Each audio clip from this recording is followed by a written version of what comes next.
मी महाडचे चवदार तळे बोलत आहे.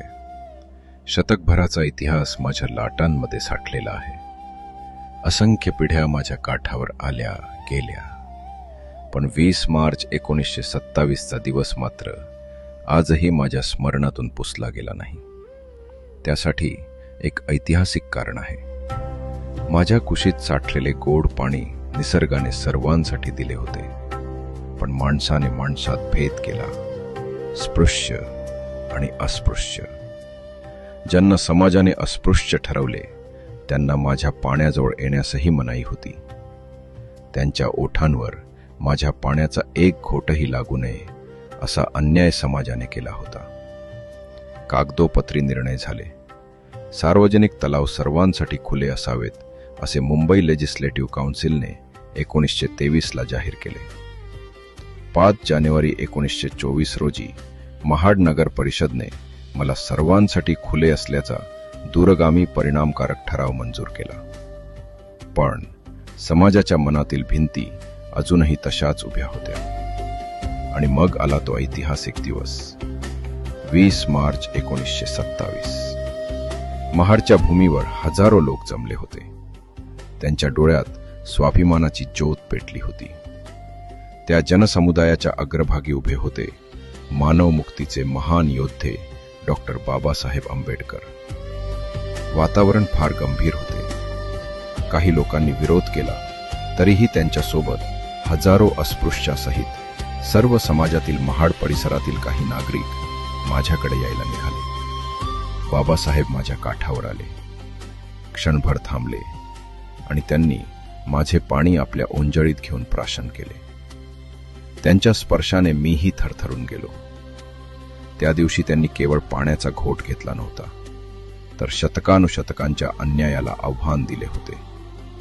हजारोंनी त्यांना साथ दिली. त्या क्षणी माझ्या पाण्याने एक सामाजिक क्रांती पाहिली. मानवी मूलभूत हक्कांसाठीची क्रांती.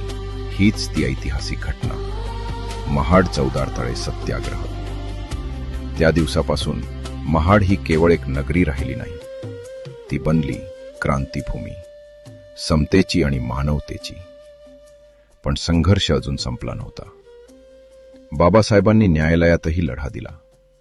10 वर्षाच्या संघर्षानंतर 1937 साली न्यायालयानेही सांगितले, माझे पाणी सर्वांचे आहे. काळ पुढे सरकत गेला. महाड वाढले. माझ्या भोवती घरे उभी राहिली. लोकांच्या गरजा वाढल्या आणि माझ्या पाण्यावर त्याचा परिणाम झाला. ते गढूर होत गेले. तरीही दरवर्षी हजारो लोक माझ्या काठावर येतात.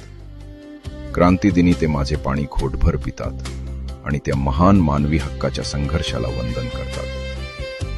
त्या क्रांतीला लवकरच 100 वर्ष पूर्ण होणार आहेत. या शताब्दी वर्षात माझ्या परिसराचे सुशोभीकरण करण्याचे काम सुरू आहे. माझे पाणी पुन्हा स्वच्छ आणि निर्मळ व्हावे यासाठी शासनातर्फे प्रयत्न होत आहेत. माझी सर्वांना एक विनंती आहे. जसे आपण मला स्वच्छ करायचे ठरविले, तसेच सर्वांनी आपली मने सुद्धा स्वच्छ करणे फार गरजेचे आहे. तेच खरे परिवर्तन आहे.